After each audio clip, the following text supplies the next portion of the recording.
நியூஸ்7 தமிழ் நேயர்களுக்கு வணக்கம். ஆன்லைன் விளையாட்டுகள் பிரச்சனைகளும் தீர்வுகளும் கடந்த சில ஆண்டுகளாகவே பரபரப்பாக பேசப்பட்டுட்டு வரக்கூடிய ஒரு துறை அப்படின்னு பார்த்தா அது ஆன்லைன் கேமிங் இண்டஸ்ட்ரி தான். குறிப்பிடத்தக்க வேகத்தில் இந்த துறை வளர்ந்துக்கிட்டே வருது. நம்ம இந்தியாவில் கடந்த 2023 வருஷத்தில் மட்டும் கிட்டத்தட்ட 45 கோடி மக்கள் 43 கோடி மொபைல் கேம்ஸை டவுன்லோட் பண்ணியிருக்காங்க. ஆன்லைன் கேமிங்கை பொறுத்த வரைக்கும் லூடோ, கேண்டி கிரஷ் போன்ற சாதாரண விளையாட்டுகளில் இருந்து ரம்மி, போக்கர் போன்ற card based games, BGMI, free fire, call of duty உள்ளிட்ட பல வகையான கேம்கள் இருக்குது. இந்த கேம்களை விளையாடுறதுல பிரச்சனை இல்லை, ஆனால் இந்த கேம்களுக்கு அடிக்ட் ஆகிறது தான் இன்னைக்கு சமூகத்தில் மிகப்பெரிய பிரச்சனையாக இருக்குது. ஆன்லைன் விளையாட்டுகளை வருவாய் அடிப்படையிலும் வகைப்படுத்தலாம். உதாரணமாக ரியல் மணி கேம்ஸ் கேமர்கள் நுழைவு கட்டணத்தை செலுத்தி அனுமதிக்கப்படுகிறார்கள். விளையாட்டின் உள்ளடக்கங்கள், பிற கேமிங் சேவைகள் மற்றும் அம்சங்களை பெற கேமர்கள் ஒருமுறை கட்டணம், மாதாந்திர அல்லது வருடாந்திர கட்டணத்தை செலுத்த வேண்டும். மற்றொன்று கொள்முதல் மாதிரி. இதில் விளம்பரங்கள் இல்லாத பதிப்பு, எக்ஸ்ட்ரா லைஃப், சிறப்பு உடைகள் போன்ற கூடுதல் அம்சங்களுக்கு பணம் செலுத்த வேண்டும். ஆன்லைன் கேமிங் பொருளாதார வளர்ச்சிக்கு உதவும் ஒரு முக்கிய துறையாக உள்ளது. இத்துறை 28% கூட்டு வருடாந்திர வளர்ச்சி விகிதத்தில் இருக்கும். 2028 நிதியாண்டுக்குள் இத்துறை வர்த்தகம் 33,243 கோடியை எட்டும் என எதிர்பார்க்கப்படுகிறது. சீனாவிற்கு அடுத்து 56 கோடிக்கும் அதிகமான விளையாட்டாளர்களை கொண்ட கேமர் தளத்தை இந்தியா கொண்டுள்ளது. இத்துறையில் டிஜிட்டல் பொருளாதார வளர்ச்சிக்கான அபரிமிதமான சாத்தியக்கூறுகள் இந்தியாவில் அதிகம் உள்ளன. ஆனால் குழந்தைகள், பெரியவர்கள் கேமிற்கு அடிமையாவது குறித்து பலர் வேதனையும் கவலையும் தெரிவித்து வருகின்றனர். ஆன்லைன் கேமிங்கை பொறுத்தவரை கேமிங் தளங்களில் அதிக நேரத்தையும் பணத்தையும் செலவழித்து குடும்பம், கல்வி மற்றும் நிதி பொறுப்புகளில் இருந்து விலகும் போது ஆன்லைன் கேமிற்கு அடிமையாவது பற்றிய கவலை அதிகமாகிறது. உலக சுகாதார அமைப்பின் ஆய்வின்படி இது கேமிங் டிசார்டர் என புரிந்து கொள்ளப்படுகிறது. Indian school of business and Gujarat national law யூனிவர்சிட்டியின் அறிக்கைகளின்படி சீனா, தென்கொரியா, ஆஸ்திரேலியா, இங்கிலாந்து போன்ற நாடுகள் கேமிங் அடிமைத்தன பிரச்சினைகளுக்கு தீர்வு காண முயற்சிகளை மேற்கொண்டுள்ளன. சீன அரசு 2019 சிறுவர்களுக்கான தினசரி வரம்பு, விளையாட்டிற்கான செலவு உச்சவரம்பு போன்ற கட்டுப்பாடுகளை அமல்படுத்தியது. தென்கொரியா 2011 சிண்ட்ரெல்லா சட்டத்தை இயற்றியது. அதன்படி 16 வயதிற்குட்பட்டவர்கள் பகலில் சில மணி நேரங்கள் தொடர்ந்து ஆன்லைன் கேம் விளையாடுவதை தடை செய்தது. ஆனால் இரு நாடுகளும் தங்கள் கொள்கைகளை பின்னர் திரும்ப பெற்றன. மேலும் இரு நாடுகளின் முயற்சியும் இத்துறையில் எந்த தாக்கத்தையும் ஏற்படுத்தவில்லை என்று நிபுணர்கள் விமர்சித்தனர். ஆனால் விதிமுறைகளை மீறி விளையாட VPNகளை பயன்படுத்துவதன் மூலம் கேமர்கள் ஆபத்தான கட்டுப்பாடற்ற பகுதிக்கு இடம்பெயர்வது போன்ற பாதிப்புகளும் எழத் தொடங்கின. சமீபத்தில் அமெரிக்கா, இங்கிலாந்து, ஆஸ்திரேலியா போன்றவை கேமர்களை மையமாக கொண்ட நடவடிக்கைகளை செயல்படுத்த தொடங்கியுள்ளன. கேமர்களின் செயல்பாடுகளை ஆராய்வதன் மூலம் கூடுதல் தகவல்களை பெற அனுமதிக்கும் திட்டங்களை அறிமுகப்படுத்தின. கேமிங்கின் உலகளாவிய நடைமுறைகளின்படி கேமர்களின் வயதை கண்டறிதல், பொறுப்பான விளம்பரம் மற்றும் கேமிங் குறித்த விழிப்புணர்வு, மனநல ஆதரவை உறுதி செய்தல் போன்றவை அடங்கும். சென்னை உயர்நீதிமன்றத்தின் உத்தரவை அடுத்து தமிழ்நாடு ஆன்லைன் கேமிங் ஆணையம் இத்துறையை ஒழுங்குபடுத்துவதை கவனித்து வருகிறது. IT விதிகள் 2021 ஆன்லைன் கேமிங் இடைத்தரகர்களுக்கான கட்டுப்பாடுகளை குறிப்பிடுகிறது. இதில் KYC, மனநல ஆதரவு மற்றும் பொறுப்பான கேமிங் குறித்த விழிப்புணர்வை உருவாக்குதல் போன்றவை அடங்கும். 2023 IT விதிகள் இன்னும் நடைமுறைக்கு வராத நிலையில் ஆன்லைன் கேமிங் துறையைச் சேர்ந்த நிறுவனங்கள் தாமாக முன்வந்து நெறிமுறை குறியீட்டில் கையெழுத்திட்டு இந்த விதிமுறைகளை ஏற்றுக்கொண்டன. இது பொறுப்பான கேமிங் நடவடிக்கைகளுக்கான கட்டமைப்பை உருவாக்கியது. 2022 நீதியரசர் சந்துரு கமிட்டியின் அறிக்கை ஆன்லைன் கேம்களையும் இதுபோன்ற விளையாட்டுகளில் ஈடுபட மக்களை ஊக்குவிக்கும் விளம்பரங்களையும் தடை செய்ய வேண்டும் என்று அரசுக்கு பரிந்துரைத்தது. இதனால் வேலை இழப்பு, கடன், குடும்ப வன்முறை மற்றும் தற்கொலை போன்ற கடும் விளைவுகள் உண்டாவதாக தெரிவித்தது. மேலும் ஆன்லைன் கேம்களால் பள்ளி மாணவர்களிடம் ஏற்படும் பாதிப்புகள் குறித்து ஆய்வு செய்வதற்காக 2 லட்சம் ஆசிரியர்களிடம் அரசு ஆய்வு நடத்தியது. அப்போது மாணவர்களின் ஒழுக்கம், கவனிக்கும் திறன், எழுத்தாற்றல், படைப்பாற்றல், உடல் மற்றும் மன ஆரோக்கியம் போன்றவற்றில் எதிர்மறை தாக்கத்தை ஏற்படுத்துவதாக ஆசிரியர்கள் தெரிவித்தனர். ஆன்லைன் கேம்ஸை தடை செய்கிறதுலையும் அதில் கட்டுப்பாடுகளை விதிக்கிறதுலையும் இருக்கக்கூடிய சட்ட சிக்கல்கள் தொடர்பாக சென்னை உயர்நீதிமன்ற வழக்கறிஞர் கிருஷ்ணா ரவீந்திரன் என்ன சொல்லியிருக்காங்க அப்படிங்கிறத இப்போ பார்க்கலாம். வணக்கம் சார். ஃபர்ஸ்ட் மெட்ராஸ் ஹைகோர்ட் கொடுத்துருக்கக்கூடிய ஆர்டர், அதில் என்னென்ன விஷயங்கள் சொல்லப்பட்டிருக்கு அப்படிங்கிறத வியூவர்ஸ்க்கு சொல்லுங்கள். தமிழ்நாடு அரசு இந்தியாவிலே முதல் அரசாக இந்த ஆன்லைன் கேமிங்கை பேன் பண்ணி ஒரு சட்டம் நிறைவேற்றினாங்க. அந்த சட்டம் செல்லாதுன்னு சொல்லி சில கம்பெனிகள் மெட்ராஸ் ஹைகோர்ட்டில் வழக்கு தொடர்ந்தாங்க. அந்த வழக்கில் ஹைகோர்ட்டு ஃபைனல் தீர்ப்பு கொடுத்துட்டாங்க. அந்த தீர்ப்பில் என்ன சொல்லியிருக்காங்கன்னா, நீங்கள் முழுமையாக ஆன்லைன் கேமிங்கை பேன் பண்ண முடியாது, அகற்ற முடியாது. ஆனால் அதை நீங்கள் ரெகுலேட் பண்ணலாம், மேனேஜ் பண்ணலாம். அதுக்கு சட்ட விதிமுறைகள் நீங்கள் இம்போஸ் பண்ணி அதை நியாயமாக சட்டப்படி நடத்துகிறதுக்கான சில விதிமுறைகள் பண்ணலாம். பட் நீங்கள் டோட்டலாக இந்த கேமிங்கை டோட்டலாக பேன் பண்ணக்கூடாது. அது கான்ஸ்டியூஷனில் இந்திய பிரஜைகளுக்கு கொடுத்த சில ஃபண்டமெண்டல் ரைட்ஸை வயலேட் பண்ணுது அப்படின்னு சொல்லியிருக்காங்க. ரெகுலேஷன்ஸ் இப்படி தான் விதிக்கணும் அப்படின்னு சொல்லிட்டு ஏதாவது வழிமுறைகள், ஒரு பிரின்சிபல்ஸ் ஏதாவது சொல்லியிருக்காங்களா? அவங்க உயர்நீதிமன்றம் இப்படி தான் நீங்கள் இதை மேனேஜ் பண்ணணும், ரெகுலேட் பண்ணணும், இந்த மாதிரியான விதிமுறைகள் கொண்டு வரணும்னு சொல்லலை. இதை மேனேஜ் பண்ணுறதுக்கான ப்ராடு கைட்லைன்ஸ் கொடுத்துருக்காங்க. இந்த மாதிரி இந்த பேராமீட்டர்ஸ்க்குள்ளே நீங்கள் இந்த மாதிரி என்ன மாதிரி தேவைக்கேற்றபடி நீங்கள் விதிமுறைகளை நிறைவேற்றலாம். இப்போ நியூ ஃபீல்டு, இவால்விங் ஃபீல்டு, புது சட்டம் நாள் ஆக ஆக இந்த இண்டஸ்ட்ரி டெவலப் ஆக ஆக அதுக்கேற்றபடி விதிமுறைகளை மாற்றிக்கிட்டு நம்ம கேமை நடத்துறதுக்கான விதிமுறைகளை நல்லபடியாக பண்ணி இந்த கேமிங்கை ரெஸ்பான்சிபிளாக எல்லாரும் என்ஜாய் பண்ணுற மாதிரி பண்ணலாம்.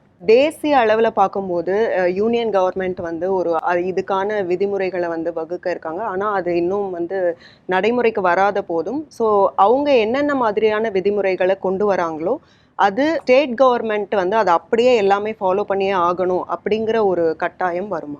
இந்த உயர்நீதிமன்றம் ஜட்ஜ்மெண்ட்லேயே ஃபர்ஸ்ட் பெஞ்ச், ஹைகோர்ட் பெஞ்ச் என்ன சொல்லியிருக்காங்கன்னா, ஸ்டேட்டுக்கு இந்த மாதிரி விதிமுறைகள் நிறைவேற்ற உரிமை உள்ளதுன்னு சொல்லியிருக்காங்க. ஆனால் இப்போது இதோட லார்ஜர் இஷ்யூஸு, சில இந்த கேமிங் பிளாட்ஃபார்மை ஹோஸ்ட் பண்ணுறது, இன்ஃபர்மேஷன் டெக்னாலஜி ஆக்ட் கீழே சில விதிமுறைகள் மாற்றம் கொண்டு வரணும்னு அது சென்ட்ரல் கவர்மெண்ட்டால் தான் முடியும், ஸ்டேட் கவர்மெண்ட் பண்ண முடியாதுன்னு சொல்லியிருக்காங்க. அதே மாதிரி இப்போது ஆக்சுவலாக ஐடி ஆக்டில் சென்ட்ரல் கவர்மெண்ட்டு சில மாற்றங்களை கொண்டாந்துருக்காங்க. இன்னும் சில மாற்றங்கள் வரும்னு எதிர்பார்க்குறோம். ஆனால் கேமிங் ரெகுலேஷன் ஆக்ட் இப்போ தமிழ்நாடு சட்டம் மாதிரியே ஒரு சென்ட்ரல் சட்டம் வருமானு எனக்கு தெரியல. பட் வந்துச்சுன்னா அந்த சட்டத்துக்கும் தமிழ்நாடு கவர்மெண்ட் சட்டத்துக்கும் வித்தியாசம் இருந்தால் சென்ட்ரல் சட்டம் தான் யூஸ்வலாக will hold the field. So அது நம்ம வெயிட் பண்ணி தான் வாட்ச் பண்ணோம். தமிழ்நாடு கவர்மெண்ட் சட்டம் எந்த அளவுக்கு சென்ட்ரல் சட்டத்தோடு ஒத்து போதோ அந்த அளவுக்கு எந்த பிரச்சனையும் இருக்காது. தமிழ்நாடு கேமிங் அத்தாரிட்டி அவங்க ரெகுலேஷன்ஸை வகுக்கும் போது மெட்ராஸ் ஹைகோர்ட் கொடுத்துருக்கக்கூடிய ஆர்டர் படி பின்பற்ற வேண்டிய வழிமுறைகள் என்னென்ன? ஹைகோர்ட் ஜட்ஜ்மெண்ட் என்ன சொல்லியிருக்குன்னா, ரீசனபிள் ரெஸ்ட்ரிக்ஷன்ஸ் இம்போஸ் பண்ணலாம், இதை டோட்டலாக பேன் பண்ண முடியாது. அதே மாதிரி இது நல்லபடியாக எல்லாரும் பங்கேற்று விளையாடக்கூடிய மாதிரி ஒரு நல்ல விதிமுறைகள் கொண்டு வரணும். சட்டத்துக்கு உள்பட்டு என்னென்ன இப்போ மது எல்லாம் எடுத்துக்கிட்டிங்கன்னா ஏஜ் ரெஸ்ட்ரிக்ஷன் இதெல்லாம் இருக்குது பார்த்தீங்களா. இதில் என்ன சொல்லியிருக்காங்க, ஏஜ் ரெஸ்ட்ரிக்ஷன், டைம் ரெஸ்ட்ரிக்ஷன், அந்த மாதிரி சில விஷயங்கள் நீங்கள் கொண்டு வரணும். அதே மாதிரி ரெகுலராக இந்த அவேர்னஸ் க்ரியேட் பண்ணுறது, மக்களுக்கு விழிப்புணர்வு இதில் உண்டாக்கி அவங்களுக்கு புரிய வைக்கிற மாதிரி, அதாவது இதில் நீங்கள் கொஞ்சம் நேரம்தான் பங்கேற்கணும், இதில் பணம் நீங்கள் லிமிட் வச்சு ஆடணும், லிமிட் இல்லாமல் ஆடி எல்லா பணத்தையும் விட்டுட்டு அப்புறம்தான் நீங்கள் வருத்தப்படாமல் இருக்கணும், அந்த மாதிரி ஆகக்கூடாது. அந்த மாதிரி செல்ஃப் ரெகுலேஷனுக்கான விதிமுறைகளும் கொண்டு வரலாம் அப்படின்னு மக்களுக்கு அவேர்னஸ் கொண்டு வரத்துக்கு சில அட்வர்டைஸ்மெண்ட்ஸு, சில அந்த மாதிரி ரெகுலேஷன்ஸும் கொண்டு வரலான்னு சொல்லியிருக்காங்க. இப்போ game of changes, game of skills அப்படிங்கிற ஒரு 2 வெரைட்டிஸில் வந்து அதை பிரித்து இப்போ சுப்ரீம் கோர்ட் சொல்லக்கூடிய ஒரு விஷயம் என்னென்னா, டைரெக்டாக வந்து நம்ம வந்து எந்த ஒரு ரெகுலேஷனையும் ரொம்ப கடுமையாக கொடுக்கும்போது அது வந்து மக்கள் வந்து அதை ஃபாலோ பண்ணுறதுக்கு அது ஒரு பெரிய அவங்களுக்கு ஒரு சுமையாக மாறிடும்லாம் சொல்லியிருக்காங்க. ஸோ ஒரு தனி நபருக்கு இப்போ வந்து நம்ம கொண்டு வரக்கூடிய ஒரு ரெகுலேஷன் வந்து நமக்கு ஓகேவாக இருக்கலாம். ஆனால் ஒரு தனி நபருக்கு அது வந்து என்னோட ரைட் இது எப்படி நீங்கள் வந்து ரெகுலேஷனாக கொண்டு வருவீங்க அப்படின்னு கேட்கலாம். ஸோ இந்த மாதிரியான டிஃபிகல்ட்டிஸை எப்படி ஹேண்டில் பண்ணுறது? சுப்ரீம் கோர்ட் சொன்னது என்னன்னா, ரம்மியும் போக்கரும் game of skill, not a game of chance அப்படிங்கிறாங்க. ஸோ கேம் ஆஃப் ஸ்கில்ன்றப்போ சில அந்த ஒவ்வொரு தனி நபரோட அவங்களோட இண்டிவிஜுவல் ஸ்கில் அதில் இன்வால்வ் ஆகிருக்கு, அவங்களோட திறமை அதில் இன்வால்வ் ஆகிருக்கு. அதனால் அவங்க அதை ஆடுறத நீங்கள் தடுக்கிறது நியாயம் இல்லை. ஆனால் அவங்க அதை எப்படி ஆடலாம், அதை நடத்துகிற கம்பெனிகள் எப்படி நடந்துக்கலாம், எப்படி சில விதிமுறைகளை கொண்டாந்து 2 பக்கமும் பாதிப்பு இல்லாமல் பாதகம் இல்லாமல் எப்படி இதை வந்து எல்லாரும் என்ஜாய் பண்ணி நல்லா யூஸ் பண்ணலாம் இந்த பிளாட்ஃபார்மை அப்படின்றதுக்கு சில கைட்லைன்ஸ் கொடுத்துருக்காங்க. அதை ஃபாலோ பண்ணி அந்தந்த நேரத்துக்கு ஏற்றபடி அந்த ஃபீல்டு டெவலப் ஆகும்போது அதுக்கேற்றபடி சட்டங்களும் விதிமுறைகளும் மாறிட்டு போகும், மாறி தான் ஆகணும். கேம்ஸ்லேயே வந்து டிஃப்ரெண்ட் கைண்ட்ஸ் ஆஃப் கேம்ஸ் இருக்குது. அதாவது சில்ட்ரன் விளையாடக்கூடிய கேம்ஸ் இருக்குது, அதே மாதிரி ஆன்லைன் ரம்மி, போக்கர் இந்த மாதிரி இருக்குது. ஸோ இதில் பார்த்தீங்கன்னா நம்ம ரெகுலேஷன்ஸ் கொண்டு வரும்போது ஒன்னொன்றுக்கும் எல்லாத்துக்குமே ஒரே மாதிரியான ரெகுலேஷன்ஸ் வந்து கொண்டு வர முடியாது. அதை எப்படி டிஃப்ரென்ஷியேட் பண்ணுவாங்க ரெகுலேஷன்ஸில்? சட்டம் வந்து ஆக்சுவலாக online gaming where money is involved, அது வந்து இந்த ரம்மி, போக்கர் இந்த மாதிரி கேமிங்க்கு தான் இந்த சட்டம். அண்ட் இந்த சட்டத்தில் பெட்டிங் அண்ட் கேம்பிளிங் வந்து அலௌடு கிடையாதுன்னு கிளியராக சொல்லிட்டாங்க. அண்டு பசங்க விளையாடுற கேம்ஸ் வந்து அது வேறு, அது வந்து அதில் பணம் அவ்வளோவா இன்வால்வ்டு கிடையாது. அந்த கேமை டவுன்லோட் பண்ண ஒரு ஃபீ கேட்பாங்க, அந்த ஃபீயை கட்டிட்டா டவுன்லோட் பண்ணி ஆடலாம். பட் அந்த கேம்ஸில் வந்து இது ரெகுலேட் பண்ணாது. அந்த கேம்ஸையும் ரெகுலேட் பண்ணுறதுக்கு சில விதிமுறைகள் கொண்டு வரணும்னு நிறைய பேர் பேசிகிட்டு இருக்காங்க. ஏன்னா பசங்க ரொம்ப நேரம் அதில் ஸ்பெண்ட் பண்ணுறாங்க, சில கேம்லாம் ரொம்ப வயலண்ட்டாக இருக்குதுன்னு சொல்கிறாங்க. பட் அது இதில் கவர் ஆகாது. இதில் வந்து பியூராக online gaming where you are depositing money and you are playing game of skill like rummy and poker and all that. இந்த ஃபேண்டசி கேம்ஸு அது வேறு, அது வந்து இந்த கிரிக்கெட்டு சம்மந்தப்பட்டது, ஃபுட்பால் சம்மந்தப்பட்டது, அது வேறு. அந்த ரெகுலேஷனும் இதில் ஃபுல்ஃபில்டாக வரல. அது எனக்கு தெரிஞ்சு அதுக்கு வந்து ரொம்ப பேசிக் மினிமல் ரெகுலேஷன் தான் அதுக்கு. கேமிங் அப்படிங்கிறது வந்து தனிநபர் உரிமை சார்ந்து வருமா? கான்ஸ்டிடியூஷன் வந்து அதை எப்படி டிஃபைன் பண்ணுது? மெட்ராஸ் ஹைகோர்ட் ஜட்ஜ்மெண்ட்லேயே தெளிவாக அவங்க என்ன சொல்லியிருக்காங்க, இந்த கேமிங் வந்து ஒரு தனிநபரோட உரிமை, கான்ஸ்டியூஷனில் கொடுக்கப்பட்ட ஒரு உரிமை. இதை வந்து தடுக்கிறதுக்கு உங்களுக்கு உரிமை கிடையாது, இதை ரெகுலேட் பண்ணுறதுக்கு தான் உங்களுக்கு உரிமை உண்டு. மக்கள் நலனை கருதி நீங்கள் ரெகுலேட் பண்ணலாம். இப்போது பல கேம்பிளிங் இருக்குது. இப்போ குதிரை ரேஸு கூட இருக்குது, மூடிட்டாங்க அந்த கிளப்பை. பட் குதிரை ரேஸு வந்து அதுவும் அங்கே ஒரு டைப் ஆஃப் கேம்பிளிங் தான். பட் அதுக்குன்னு சில விதிமுறைங்க இருக்குது, அதுபடி குதிரை ரேஸ் நடத்துகிறாங்க. ஸோ கேம்பிளிங்கை டோட்டலாக பேன் பண்ணக்கூடாது. அது வந்து ஒவ்வொரு இண்டிவிஜுவலோட ரைட்டு. நான் கேம்பிள் பண்ணணுன்னு நினச்சா நான் கேம்பிள் பண்ணுவேன், எனக்கு அந்த உரிமை உண்டு. என் பணத்தை வச்சு நான் கேம்பிள் பண்ணுறேன், உனக்கு என்ன பாதிப்பு அதில்ன்னு கேட்பாங்க சில பேர். அது உண்மைதான். பட் கேம்பிள் பண்ணுறதுலையே சில ரெஸ்பான்சிபிளாக ரெஸ்ட்ரிக்ஷன்ஸோடு ஏமாறாமல் கேம்பிள் எப்படி பண்ணலாம், எப்படி அதில் பாதிப்பு இல்லாமல் எப்படி வெளியில் வரலாம் அப்படிங்கிறது தான் இப்போ கொண்டு வர விதிமுறைங்க. ஆன்லைன் கேம்ஸ்க்கு குழந்தைகள்லேருந்து பெரியவங்க வரைக்கும் அடிக்ட் ஆகிறதுக்கான ரூட் காசஸ் என்னென்ன, அதிலிருந்து தப்பிக்கிறதுக்கான வழிமுறைகள் என்னென்ன அப்படிங்கிறது தொடர்பாக சைக்காட்ரிஸ்ட் கார்த்திக் சொல்லியிருக்கிற அறிவுரைகள் என்னென்ன அப்படிங்கிறத இப்போ பார்க்கலாம். வணக்கம் சார். வணக்கம் சார். இந்த ஆன்லைன் கேமிங் அடிக்ஷன் அதில் வந்து இன்றைக்கி நிறைய பேர் அதிலே மூழ்கி இருக்கிறதெல்லாம் நம்ம பார்க்க முடியுது. ஸோ இதில் வந்து என்னென்ன தெரிஞ்சுக்க வேண்டிய முக்கியமான விஷயங்கள்னால் என்ன? யூசர்ஸ் ஆகட்டும், ரெகுலேட்டர்ஸ் ஆகட்டும், பேரண்ட்ஸ் ஆகட்டும், இவங்கெல்லாம் முக்கியமாக இதை பற்றி என்ன தெரிஞ்சு வச்சுருக்கணும்? ஸோ இன்டர்நெட் அடிக்ஷன்றது ஒரு ப்ராடர் ப்ராப்ளம். ஸோ அதுக்குள்ளே நிறைய விஷயங்கள் இருக்குது. சோஷியல் மீடியா அடிக்ஷன் இது வெறும் ஒரு பொழுதுபோக்காக இல்லாமல் it becomes problematic to the users. சரிங்களா? அண்டு இன்றைக்கி வந்து ஆன்லைன் கேமிங்ன்றது வந்து ஒரு மிகப்பெரிய வருமானத்துக்கு ஈட்டக்கூடிய ஒரு செக்டர்.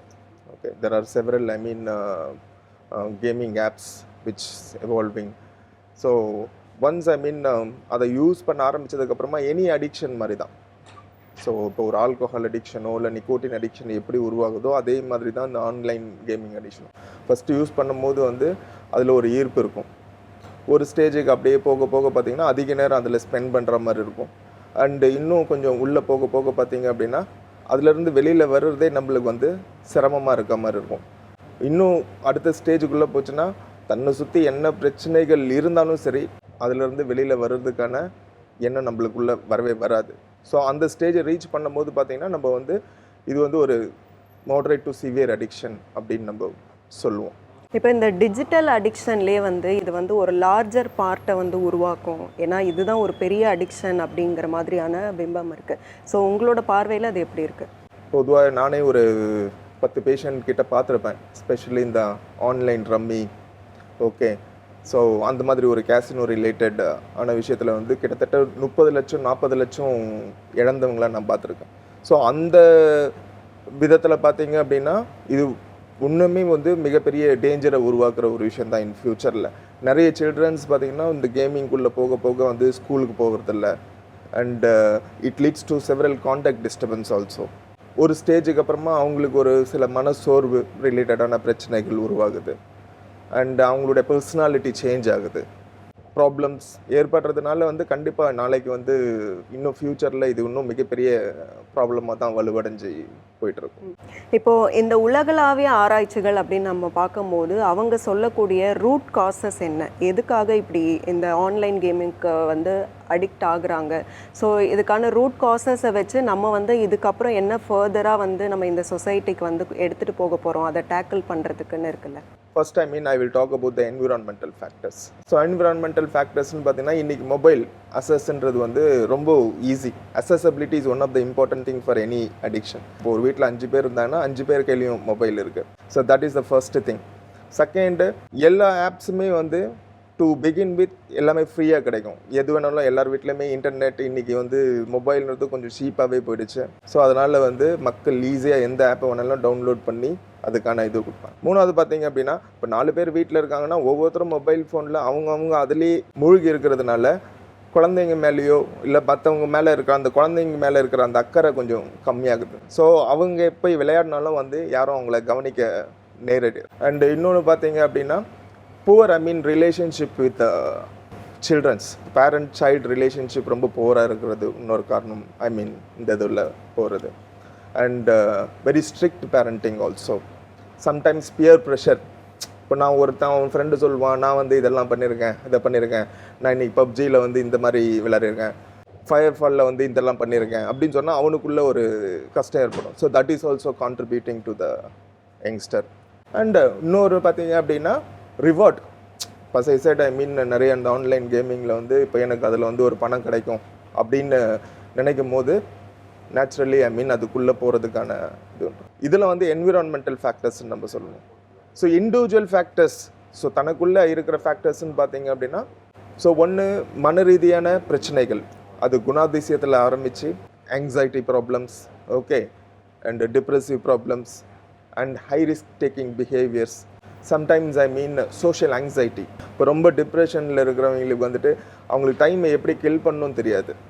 ஸோ அதனால் அதுக்குள்ளே போக ஆரம்பித்து அதுலேயே ஐ மீன் அது ஒரு part of I mean some pleasure மாதிரி உள்ளார். அகாடமிக் ஸ்டடீஸோ இல்லை குளோபலாக எடுக்கப்பட்ட ஆராய்ச்சிகளோ கேமிங்க்குன்னு இருக்கிற ரெகுலேஷன்ஸாக என்னென்ன சொல்கிறாங்க? இப்போ நம்மளே கூட இந்த ஐஏஎம் மீன் ஹேம்டாபேட்டில் எடுத்த ஸ்டடீஸ்லேயுமே கூட பார்த்தீங்க அப்படின்னா நிறைய மீன் இன்டர்நேஷ்னல் லாஸ். ஸோ எல்லாத்துக்குமே வந்து ஒரு பர்டிகுலர் கண்ட்ரிஸ், இப்போ சைனா இருக்கட்டும், சவுத் கொரியாவாக இருக்கட்டும், ஏஜ் லிமிட் வச்சுருந்தாங்க. ஸோ இவங்க 18 இயர்ஸ்க்கு கீழே இருக்கிறவங்க அசஸ் பண்ண முடியாது அப்படின்ற மாதிரி. Then I mean particular time limit within that app itself, okay, அந்த ரெகுலேட்டர்ஸ் அந்த டைம் லிமிட் வச்சுருப்பாங்க. அண்ட் கண்டென்ட்ஸ், இந்த கண்டென்ட்ஸ் மட்டும் தான் அசஸ் பண்ண முடியும். அண்ட் சர்டன் கண்டென்ட்ஸ் அசஸ் பண்ணனா they need to pay more. So because of that I mean they can reduce. So இப்போ ஒரு சிலர் ரொம்ப நேரம் விளையாடிட்டே இருந்தாங்க அப்படின்னா அதுவே வந்து I mean okay, so you are using it more, so it will block the content. So அந்த மாதிரி நிறைய ரெகுலேட்டர்ஸே பண்ணியிருக்காங்க. அண்ட் கவர்மெண்ட் ரிலேட்டடில் வந்து பார்த்தீங்க அப்படின்னா I mean they put I mean restriction among users. இப்போது பேரண்ட்ஸ் ஆகட்டும், யூசர்ஸ் ஆகட்டும், ஸோ எல்லாரோட ரோல் வந்து இதில் என்ன, ஈவன் அந்த பிளாட்ஃபார்மோட ரோல் கூட என்னவா இருக்கணும்?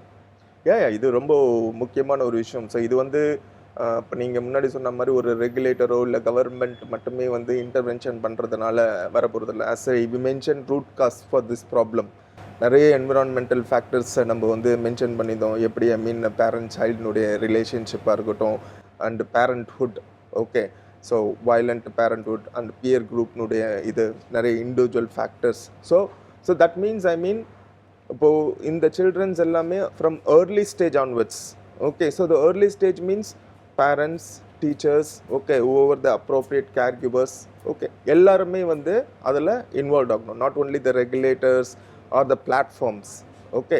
So especially if you want to kind of prevent such a bigger problem in the society, all have to work together. It's not a single measure.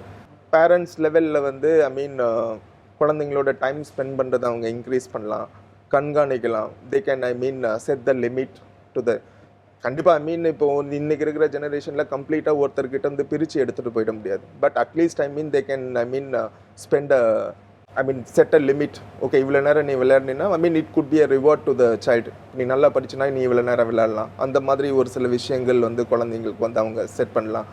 And teachers, okay, so mobiles இப்போ இன்றைக்கி எல்லா ஸ்கூல்ஸ்லையுமே தவிர்க்குது. அதை இன்னமும் கொஞ்சம் கண்காணித்து இப்போ அங்கேயும் வந்து இந்த அவேர்னஸ் ப்ரோக்ராம்ஸ்லாம் நிறைய இருந்துச்சு. ஸோ அந்த லெவல்லேருந்தே இப்போ கேமிங்கிறது வந்து it's not only A pleasure, so it will also lead to addiction அப்படின்றத ஸ்கூல் லெவலில் டீச்சர்ஸ் மூலமாக குழந்தைங்களுக்கு தெரியும் போது அவங்களுக்கு ரீச் ஆகிறதுக்கான வாய்ப்புகள் கொஞ்சம் கூட இருக்கும். இப்போ நம்ம வந்து எஜுகேட் பண்ணுறதோ இல்லை இது பற்றின அவேர்னஸ் அவங்களுக்கு கொடுக்குறதோ, ஸோ இது மூலமாக என்னென்ன மாற்றங்கள் வந்து இம்மீடியட்டாக நடக்கும் அப்படிங்கிறது இருக்கா? குழந்தை தானே விளையாட்டு போகுது. இப்போ ஒரு வீட்டில் வந்து ஒரு ஃபேமிலி மெம்பர் ரெஸ்ட்ரிக்ட் பண்ணாலும் இன்னொரு ஃபேமிலி மெம்பர் வந்து அதை வந்து ஈஸியாக எடுத்துக்க விடுவாங்க. ஸோ நிறைய பேருக்கு வந்துட்டு இப்போ இது ஆரம்பிக்கிற ஸ்டேஜ்லேருந்து எங்கே போய் முடியும் அப்படின்றது தெரியாது. கேமிங் அடிக்ஷன் அப்படின்ற ஒரு பெரிய விஷயத்தை வந்து நம்ம வந்து ஒரு அவேர்னஸாக கொடுக்கும் போது அது வந்து பேரண்ட்ஸ் மத்தியிலையோ இல்லை டீச்சர்ஸ் மத்தியிலையோ அண்டு பொதுமக்கள் மத்தியிலையோ அது வந்து கண்டிப்பாக வந்து ஒரு மிகப்பெரிய மாற்றத்தை உருவாக்கும். சோஃபார் வல்லுநர்கள் சொல்லக்கூடிய விஷயங்களை வச்சு பார்க்கும்போது ஆன்லைன் கேமிங் அடிக்ஷனை கட்டுப்படுத்த விதிமுறைகளை வகுக்கும் போது பேலன்ஸ்டான ஒரு அணுகுமுறை அவசியம் அப்படிங்கிறத நம்மளால் புரிஞ்சுக்க முடியுது. ரெகுலேட்டர்ஸ் விதிமுறைகளை வகுக்கும் போது அது கடினமானதாவோ தன்னிச்சையானதாவோ இருக்கக்கூடாது.